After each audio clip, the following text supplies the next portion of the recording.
Ngaha turaje Nyagasani twitabira ingoma y'urukundo ku izina ry'Imana Data na Mwana na Roho Mutagatifu. Amen.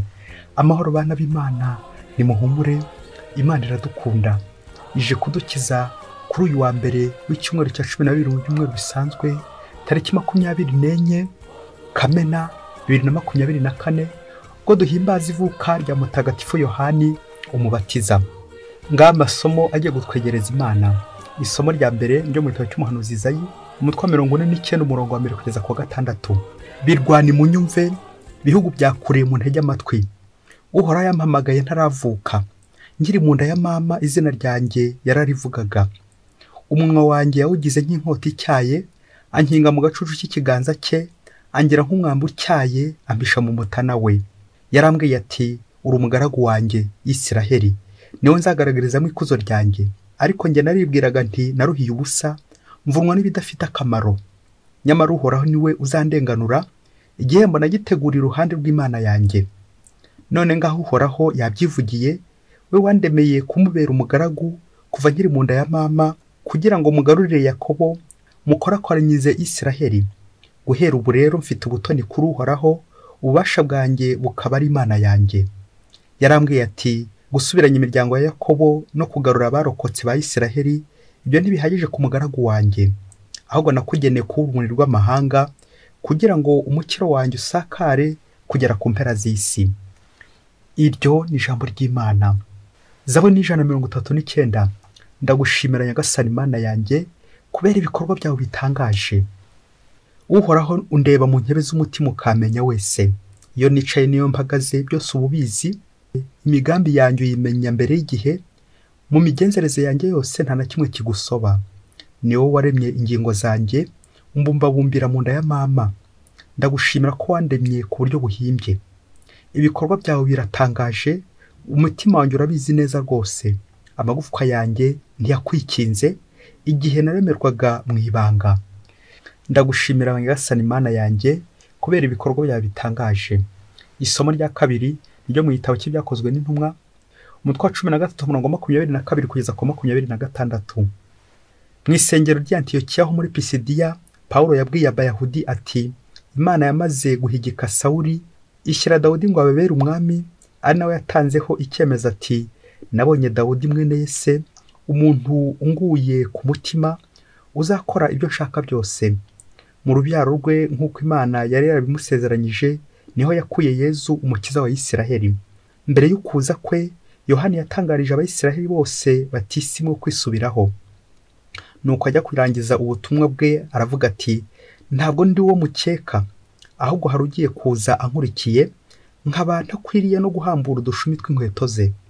Bavandimwe, mwaba urubyaro rwa Aburahamu cyangwa se mwaba batinya Imana, iri jambo ry'umukiro nimwe ryohererejwe.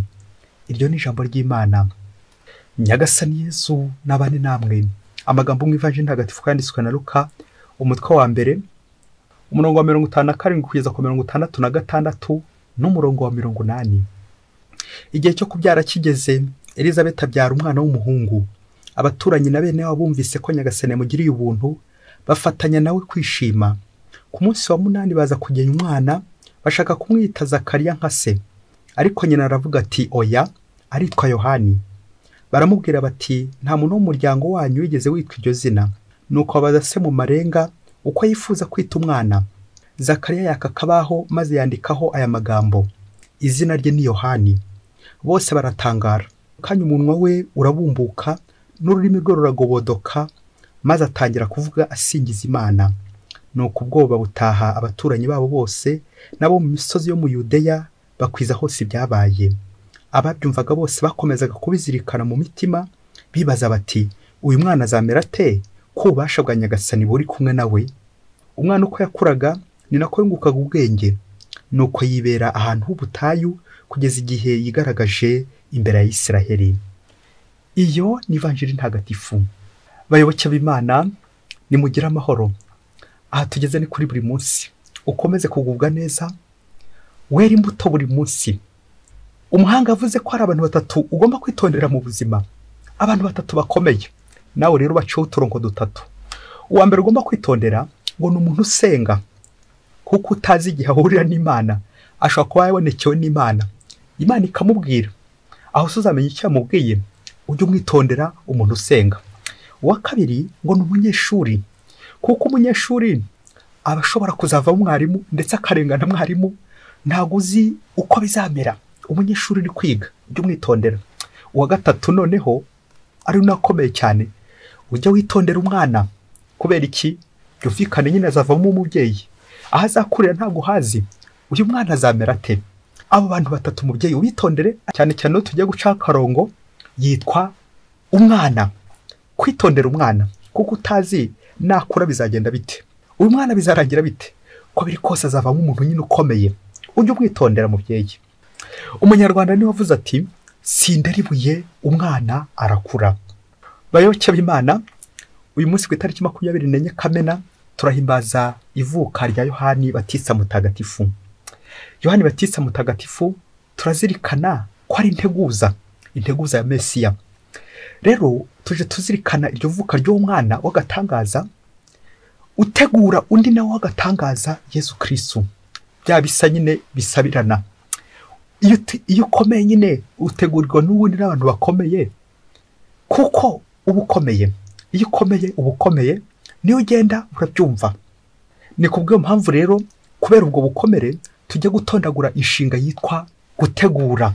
Ubwo tuza gutinda cyane cyane ku nteguza. Burya ikintu cyoroshye, burya ikintu gisanzwe, ntabwo ari nko kugitegura. Urugero ukavuga uti izuba riraza kuva. Ninde sobewe ko riza kuva? Ubusanzwe izuba risanzwe riva nyine. Ubusanzwe mu gitondo tuzi ko izuba riva, ku mugoroba rikarenga. Ibyo turabizi. Ntabwo ari nko kugitegura ngo twambare neza ngo izuba rigiye kuva. Ariko mubyeyi witonde, burya bavuze ngo ubukwe ugomba kwitegura, kuko ntabwo ari ikintu gihoraho. Bavuze ngo ivuka, ubukwe, ati ujye guhabwa ubupadiri, ujye kwiyegurira Imana, ujye gushyingirwa.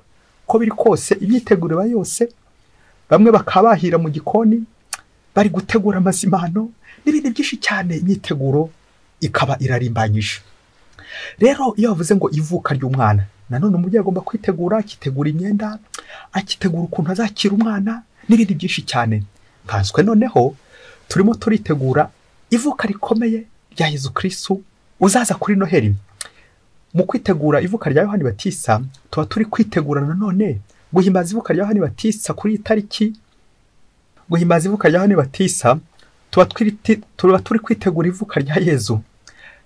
Amezi 6, nyuma y'amezi 6 tuzahimbaza Noheli, naho dutegereje Mesiya. Ngiye integuza, guteguriza.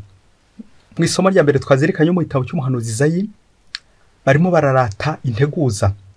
Uwo nguwo ugiye kuza, Yohani Batista, ari uzategurira Mesiya.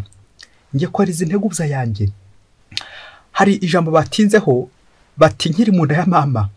Bishatse kuvuga iyo myiteguro ya Yohani Batista, iyo myiteguro y'umwana akiri no mu nda ya nyina. Ibi gatwerekeza nanone uburyo umwana asamwa. Ibi nanone bigatwerekeza kuri cya cyazo abantu bajyaho impaka, batubundi ubuzima butangira ryari. Ubundi gukuramo inda nindigeje ku meza ngahe. Uko tubisoma nanone mu gitabo cy'umuhanuzi Yeremiya umutwe wa 2 umurongo wa 5, ati ndarakuremera mu nda ya nyoko nari nkuzi. Amen. Bishatse kuvuga ngo umubyeyi akimara gusama, ubwo nyine umuntu yatangiye, ubuzima bwatangiye, umwana yatangiye. Wa mwana nyine sindera ibuye umwana arakura. Ubwo uwo mubyeyi arakomeza rero uwo mwana kugeza igihe azavukira, azakurira.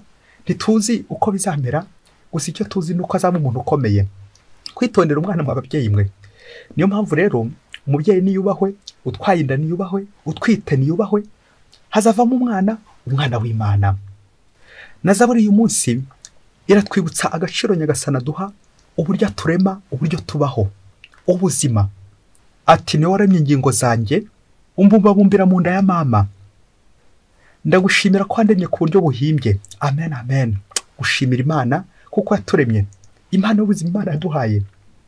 Iri vuka rya Yohani Batista riratwibutsa ko tugomba kujya dutegura uburyo n'umugambi w'Imana nawo gukiza abantu ubuteguye, guhera mu gisekuruza cya kera kujya no mu gishya Yesu Kristo amaze kuza. Twumvise muri iri somo rya kabiri ryo mu gitabo cy'Ibyakozwe n'Intumwa, batwerekeza kuri Yohani Batista waje utegura nyagasani. Byahereye kera umwami Dawudi ariho nyine gisokuruza cya Yezu umukiza, Yezu Mesiya wategurira na Yohani Batista. Bagarutse ku buhamya bwa Yohani Batista ubwo yavugaga ati ntago ndi uwo mukeka, ahubwo hari ugiye kuza nkurikiye, nkaba nakwiye no guhambura udushumi tw'inkweto ze. Amen, amen, amen. Uwo ni nde? Uwo ni Yezu Kristo Yohani Batista aje kwerekana, ubwo azamwerekana agira ati dore ntama w'Imana, dore ukiza ibyaha by'abantu. Amen. Nguko uko integuza ya Mesiya iri kwiyerekana. Iyo nteguza twayumvise mu ivanjiri uburyo yavutse, ngo yavutse ku buryo butangaje, ubwo ababyeyi be bari bageze mu zabukuru. Se Zakariya na nyina Elizabeti bari bageze mu zabukuru, ariko Imana ikora igitangaza. Ibitangaza Imana yakoze kubona Yohani Batista avuka ku babyeyi bakuze, koko nta kinanira Imana. Buriya hari igihe tujya twiheba, umubyeyi akabura urubyaro ati n'ubundi narengeje imyaka, uzi ko igihe kizagera, uzi ko nyagasani ashobora no gukora igitangaza. Igitangaza yakoreye Sara akagikorera Elizabeti, bari bageze mu zabukuru. Twumvise uburyo Yohani Batista yavutse n'uburyo yahawe izina rya Yohani, bikavuga ngo Dieu a fait grâce, Imana yagize impuhwe. Nyagasani yakoze ibitangaza, kubona yaragiriye impuhwe urugo rwa Zakariya na Elizabeti bari bageze mu zabukuru, ikabaha akana Yohani, kubera ko umwana wese ni impano y'Imana. Nguko wa mubyeyi we uko tugomba gusigasira abana bacu, kuko ni impano z'Imana. Buriya Imana duha ibintu byinshi cyane, ariko hari kimwe nanjye kuvuga gikomeye kirusumbye ibindi byose, ni impano y'ubuzima. Kuba waravutse, kuba uriho, ni impuhwe z'Imana. Byose ni ku mpuhwe z'Imana, ni Imana yabikoze. Ubuzima bwacu ku isi bubeshwaho n'impuhwe z'Imana. Ibintu byose ni impuhwe z'Imana. Ibintu byose nyine niba Yohani, impuhwe z'Imana, gutangara impuhwe z'Imana, impuhwe z'igisagirane z'Imana. Imana yagize impuhwe, Dieu a fait grâce. Twumvise uburyo abaturanyi nabo batangaye bamaze kubona ibitangaza amaze kubera muri urugo rwa Zakariya na Elizabeti. Zakariya wamaze igihe atavuga, aravuze, noneho ahitiye no kugusingiza nyagasani. Yabumbuye umunwa atangira asingiza nyagasani. Ntiyasingizwe nyagasani Imana y'Isiraheli, kuko yasuye umuryango we kandi akawucungura. Iki gisingizo cya Zakariya, ibitangaza Imana ikomeza gukorera urugo, bitumye abantu batangara bati uyu mwana azamera ate, kubasha bwa nyagasani buri kumwe nawe. Amen, amen, amen. Ngo uwo mwana nabahugiraga ntangira, kuko utazi ikizamuvamo. Umwana ugomba kumurinda, ukamurengera, ukamusigasira, kuko utazi ikizamuvamo, kuko umwana wese ni impano y'Imana. Umunsi umwe hirya kure cyane muri Afurika, umusore n'umukobwa barakundanye bishyira kera. Umusore akaba yarakoraga ibintu by'amashanyarazi, nuko igihe kimwe kibiza kugera, aza gutumizaho umukobwa aza kumusura. Umukobwa amaze kumusura, urumva yakoraga mu bintu by'imiriro, amashanyarazi, baza gukubagana, badurumbanya insinga, nuko barashya. Uwo mukobwa ahita atwara insinga y'uwo musore, umva ko yakoraga mu bintu bijyanye n'amashanyarazi. Ageze iwabo baramukanga bati vuga uvuye aha ngaha, ntago tujya turya ibyibano, kuki uyizanye aha ngaha, kuki wayitwaye, niyande gisubize nyirayo. Nuko abonye wa mukobwa atangiye kurira, bafata imyambaro ye yose, bafata ibintu bye byose, barabizinga, barimuhambiriza ati genda uyisubize nyirayo, iyo ni iki. Nuko wa mukobwa atangira kurira, nyuma yuko nyine bari babonye ngo ntago bajya bakira ibyibano, ngo nasubire arabasebeje, atumye batazambara urugori nk'abandi babyeyi bitegwa kuzamukorera ubukwe bushyushye buryoshye. None arabasebeje ati nayisubiranayo, ayishyira umusore nyine wayimuhaye, iyo ni iki. Navuga gisinga.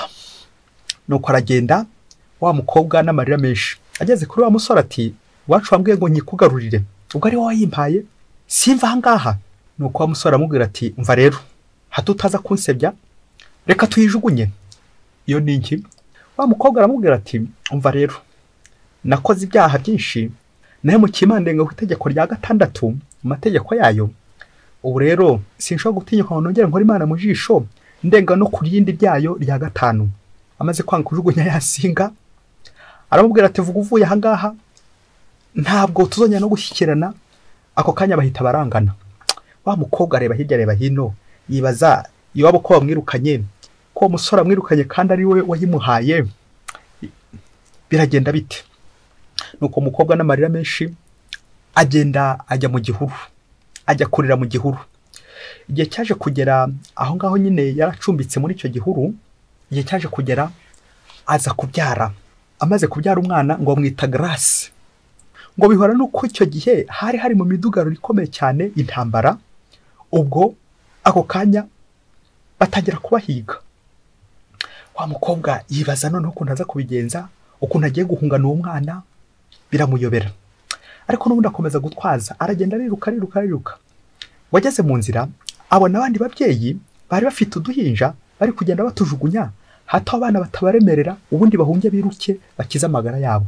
Nuko nyina wa Grace areba hirya areba hino, yibaza uburyo agiye kujugunya uwo mwana, akurikije uburyo yamuvunnye, akurikije uburyo bwose yahuye n'ibizazane. Arareba hirya areba hino, nuko arakomeza aramuheka, wa mwana ari kugenda arira. Ngo bageze ku mupaka, ngo hari abantu benshi nyine bari guhunga. Umukumirizi ku mupaka arebye hirya areba hino, abona umubyeyi uri kure ufite umwana uri kurira. Abandi bose nta numwe ufite umwana. Mu babyeyi bagera mu 100 nta numwe ufite umwana, usibye umubyeyi umwe gusa. Nuko amukumiriza agira impuhwe, aravuga ati umva wowe ufite umwana, tambuka vuba ugende wihute, ugende ujya konsa umwana. Nuko abari wa mbere utambuka, mama Grace abari wa mbere utambuka kuri wa mupaka arigendera. Nuko abandi babyeyi bategereje ko nawe bareka bagatambuka. Urumva n'intambara ni yose, ibibazo ni byose, bagiye gupfa. Nuko bamwe bagasubira inyuma bajya gushaka abana bari bataye, bamwe bakababura, abandi bakagaruka bagasanga nyine umupaka barawufunze. Nuko arokoka bake, abandi bakomeza basunya bajya gushaka abana kugira ngo abana nabo batambutse nkuko mama Grace yaramaze kwitambukira. Nuko ngo bageze mu buhungiro, uwari ushinzwe igabura afata icyemezo cy'uko nyina wa Grace ari ugiye kugaburira abandi kubera ko ari ufite uruhinja ni ufite umwana. Nuko umunyakigega gikomeye aho ngaho bamuha n'inzu nziza agomba guturamo, ibyo bazanye ibigomba gutunga abari mu nkambi bikanyura kwa mama Grace, akaba ari ugaburira abandi. Ubwo size ko igihe cyaje kugera, wa musore waramuteye inda nawe nyine kugira ngo amererwe neza ati ndi papa Grace, ninjye mugabo mama Grace. Nuko bakamutambutsa nawe akajya kwigabura nyine kugira ngo ajye kugaburira abandi. Ni wabonye na Grace nabaje kuza muri bwa buhungiro bajya gucumbika iwabo Grace, kuko niho hari icumbi rimeze neza, ariho bari kugaburira abandi. Birangira rero bagiye mu mujishi, nawe bari kugaburira izindi mpunzi, bose bameze neza. Ntibongeye kwibuka ko mbere ukuntu batereranye nyina atwite ngo ni ikinyendaro bazaniye, ntibongeye kubyibuka. Nuko barokoka batyo, nyina wa Grace ari ugaba byose. Kubera iki?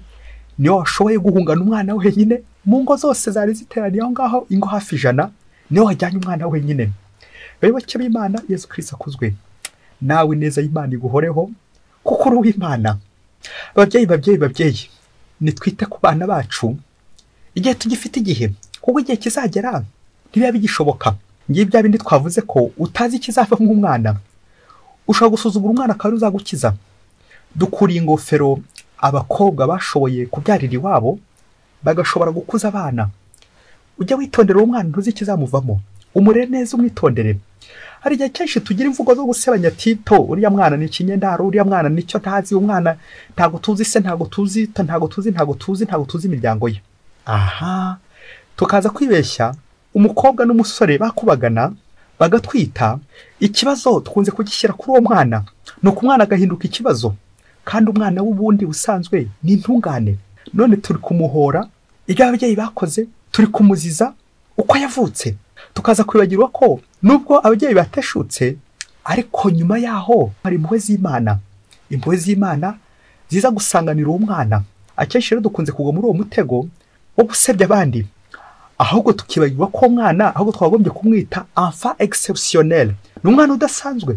Kubera iki nyine ntabwo asanzwe, kandi buri udasanzwe birangira n'ibyo ukoze bidasanzwe.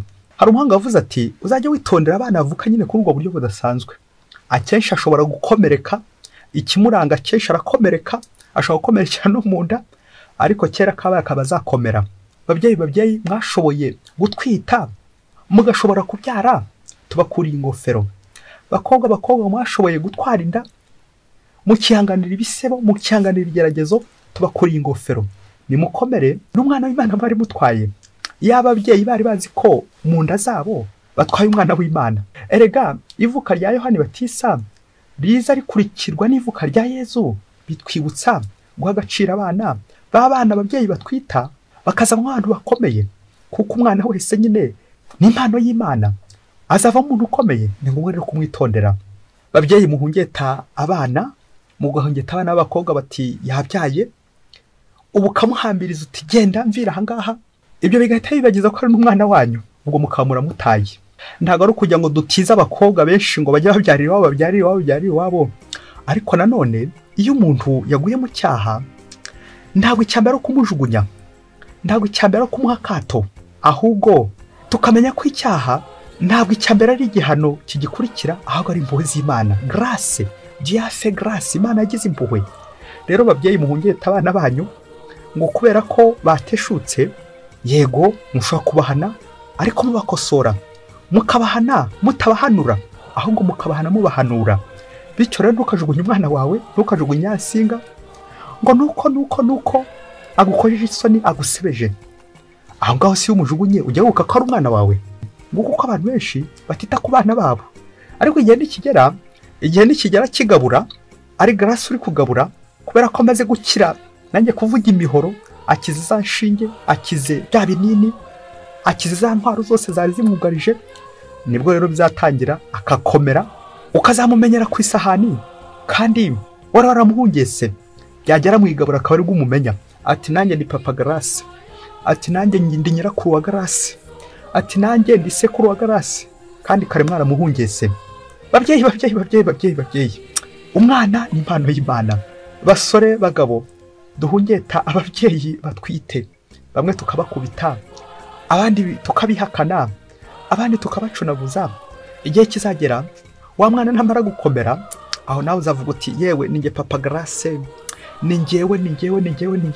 Kare kose kuko utamwemeye, umwana azarangiza kwiga arangije kuruha, noneho aruhutse ameze neza, nawe uti nyamara n'umwana wanjye, nyamara turaziranye. Kare kose se waruriye, kuki kare kose utamumenye? Ni bya bindi wa muhanga yavuze ati wo ntabonye ku rupfu rw'umwana wanjye, sinkamubone ku rupfu rw'intama yanjye.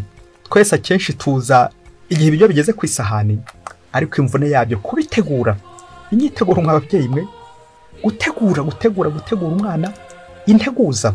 Hari abantu benshi cyane dukunze gucumura, tugacumura wenda ku bakobwa babyariye iwabo, tugacumurira ku bantu batwaye inda, bamwe bakavuga bati ninda zitanyuze mu buryo bwiza, ninda zitateguwe. Mubyeyi, koko niwe wabonye inda itateguwe?